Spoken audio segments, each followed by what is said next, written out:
Baik, kita lanjut materi tentang sensor pada robotika ya. Nah, apa itu sensor ya? Sensor ini adalah peralatan yang digunakan untuk mengubah suatu besaran fisik menjadi besaran listrik sehingga dapat dianalisa dengan rangkaian listrik tertentu ya. Nah, sensor ini banyak digunakan ya untuk deteksi besaran fisik yang misalnya tekanan, gaya, cahaya, gerakan, kelembaban, suhu, kecepatan dan sebagainya. Dan ini biasanya waktu dikirimkan ya, inputnya itu akan mendeteksi dari sinyal yang diterima ya menjadi satu output yang dimengerti oleh perangkat ya. Jadi ini modelnya di menerima input ya. Nah, sensornya ini pada dasarnya digolong menjadi transducer input ya karena dapat mengubah energi fisik menjadi seperti cahaya ya, tekanan, gerakan dan sebagainya menjadi sinyal listrik ya.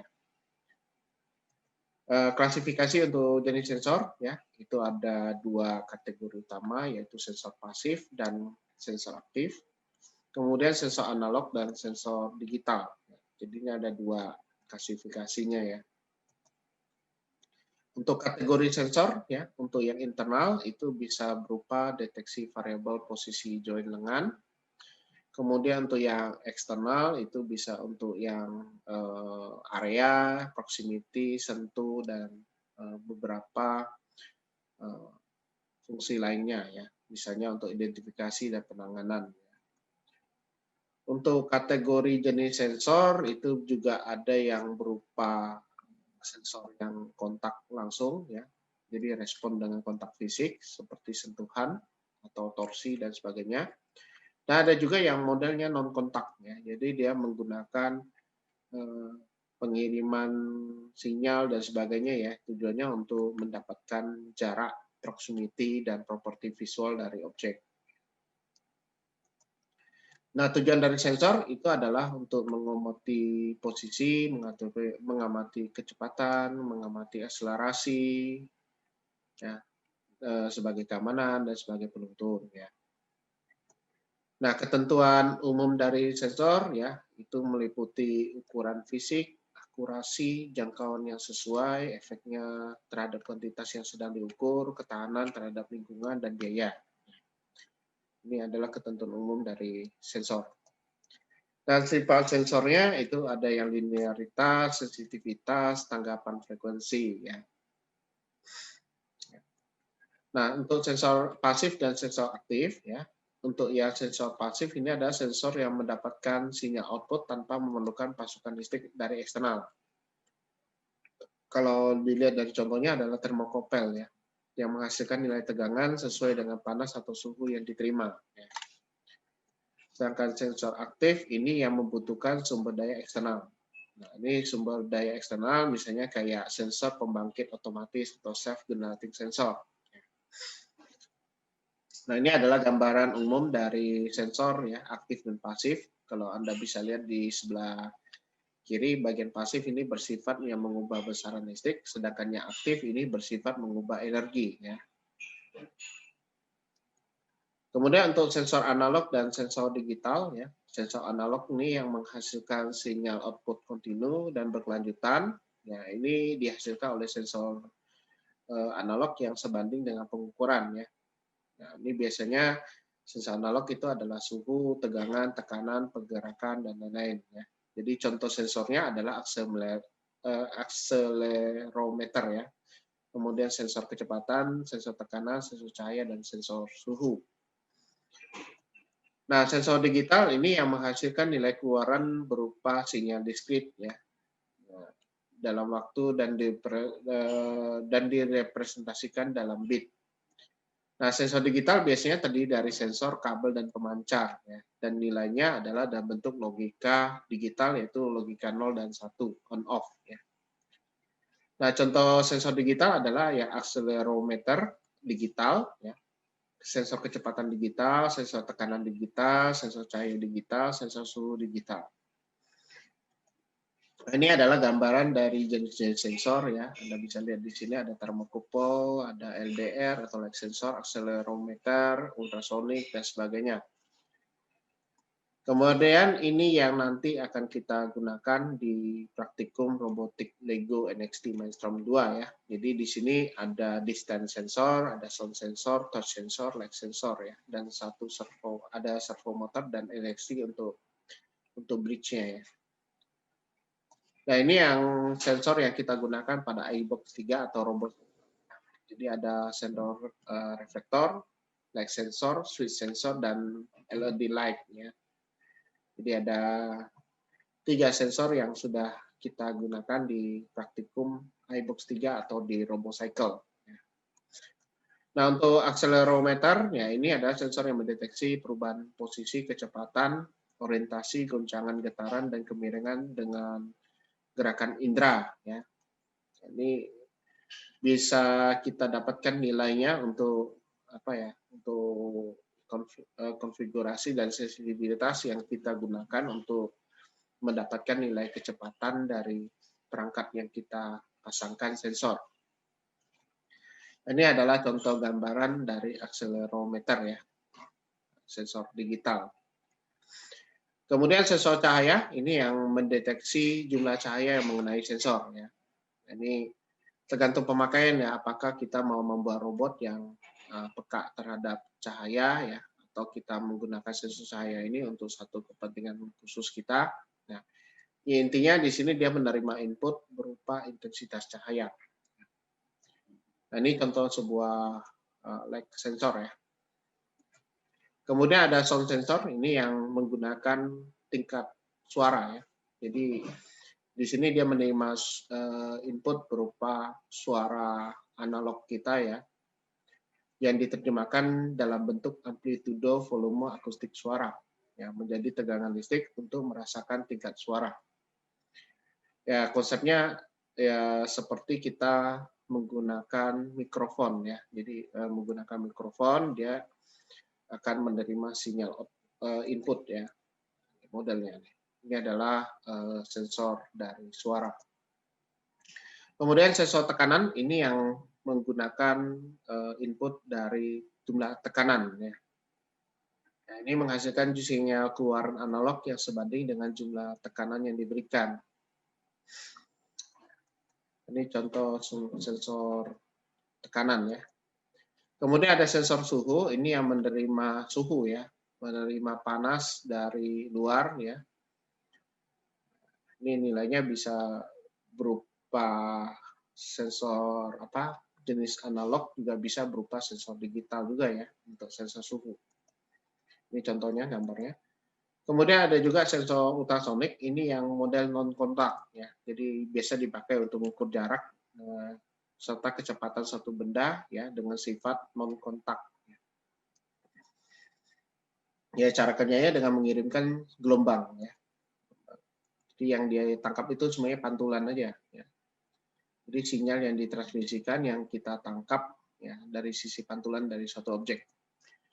Kemudian ada sensor giroskop, ini untuk menentukan orientasi dengan bantuan gravitasi bumi. Ya, ini contoh giroskop, sensor giroskop. Kemudian yang sensor efek Hall, ya, ini adalah yang mengubah informasi magnetik menjadi sinyal listrik untuk pemrosesan rangkaian elektronik. Nah, ini banyak dipakai untuk deteksi proximity, deteksi posisi, deteksi kecepatan, ya, deteksi pergerakan arah, dan deteksi arus listrik. Ini yang model efek Hall. Kemudian sensor kelembapan atau humidity. Ini yang digunakan untuk deteksi tingkat kelembaban suatu lokasi. Ya. Kemudian sel beban, ini untuk jenis sensor yang digunakan untuk mengukur berat. Ya. Ini untuk mengukur berat ya sensornya. Kemudian ada juga sensor bau atau sensor untuk mendeteksi gas ya. Ini untuk yang digunakan untuk mendeteksi karakteristik dari aroma. Kemudian ada juga sensor sentuh yang untuk mendeteksi sentuhan ya.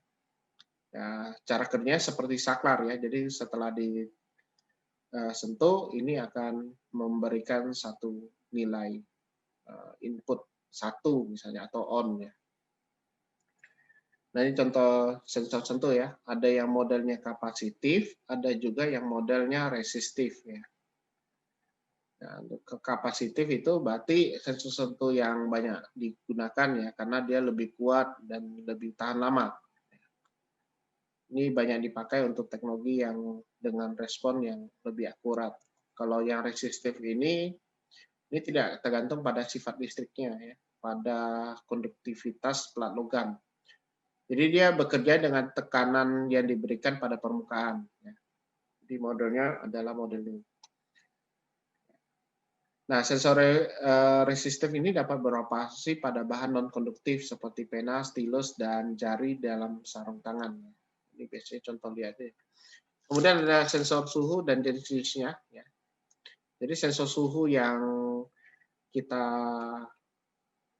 gunakan ya itu sebenarnya banyak macam ya. Jadi ada beberapa contoh sensor suhu misalnya untuk yang suhu ruangan, suhu badan, rice cooker, kulkas, dan air conditioner, dan masih banyak lagi. Ini banyak yang menggunakan sensor suhu. Nah, ini jenis sensor suhu ada termostat, termistor, ada RTD, dan thermocouple. Nah, ini untuk yang termostat, ini yang menggunakan prinsip elektromekanikal dan sebagainya. Nah, ini biasanya dipakai di peralatan listrik, oven, setrika, dan water heater untuk termostat. Ini contoh gambar sensor termostat. Kemudian termistor ini yang komponen yang dinilai resistansinya dipengaruhi oleh suhu. Ya. Nah, keuntungannya ini ya, memiliki respon yang cepat terhadap perubahan suhu.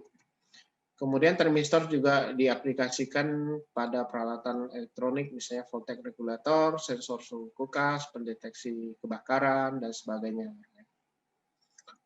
Kemudian RTD, ya, resistive temperature detector, ini mengubah energi listrik menjadi hambatan listrik yang sebanding dengan perubahan suhu. Ini biasanya bahannya itu platinum ya, lebih baik.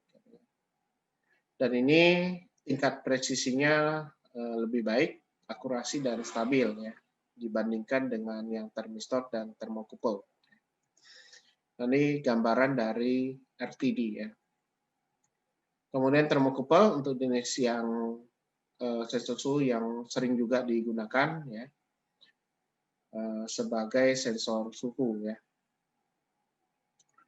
Nah, ini memiliki rentang suhu yang luas ya.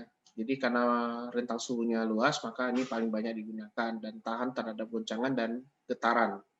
Dan juga akan memberikan respon langsung terhadap perubahan suhu ya. Nah, ini contoh gambaran dari sensor thermocouple.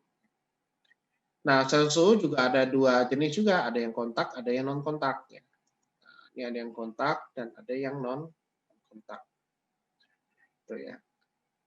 Kemudian untuk sensor jarak ya terkait dengan proximity sensor ya. Ini sama juga dengan sensor-sensor yang lain ya. Jadi untuk proximity juga ada yang kontak, ada yang non kontak juga ya. Dan cara kerjanya juga masing-masing berbeda. Ada yang menggunakan gelombang, ada yang tidak. Gitu. Nah ini proximity ini banyak dipakai ya, apalagi untuk yang perangkat-perangkat yang zaman sekarang yang sudah modern ya, apalagi logam-logam dan sebagainya itu sudah menggunakan banyak sensor proximity, termasuk juga di layar sentuh handphone ya, itu juga ada sensor untuk proximity ya. Nah ini ada 4 jenis sensor proximity ya, klasifikasinya ada yang induktif, kapasitif, ultrasonik, dan photoelectric sensor ya, khusus untuk jenis proximity sensor. Nah ini banyak sekali ya, jadi tinggal kalian pelajari aja ya. Jadi masing-masing dari sensor ini punya kelebihan dan punya kelemahan masing-masing ya. Ini tinggal pada saat kita menggunakan sensor ini, itulah yang kita gunakan.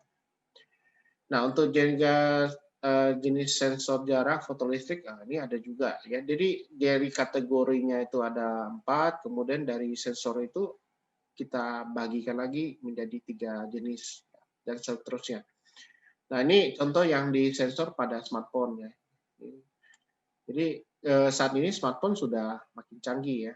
Jadi sudah makin makin lebih smart ya, dengan menambahkan perangkat-perangkat sensor yang lebih baik. Ya. Nah, ini terutama untuk pada saat kita menggunakan smartphone untuk panggilan. Ya. Jadi proximity ini akan mendeteksi adanya objek yang mendekati dan memberikan sinyal untuk mematikan fungsi layar sentuh. Sehingga layar sentuh tidak akan melakukan respon apapun apabila tersentuh telinga, dan seterusnya. Ini penting nih, jadi dengan adanya sensor ini bagus ya. Oke, mungkin itu materi untuk terkait dengan sensor pada robotika ya.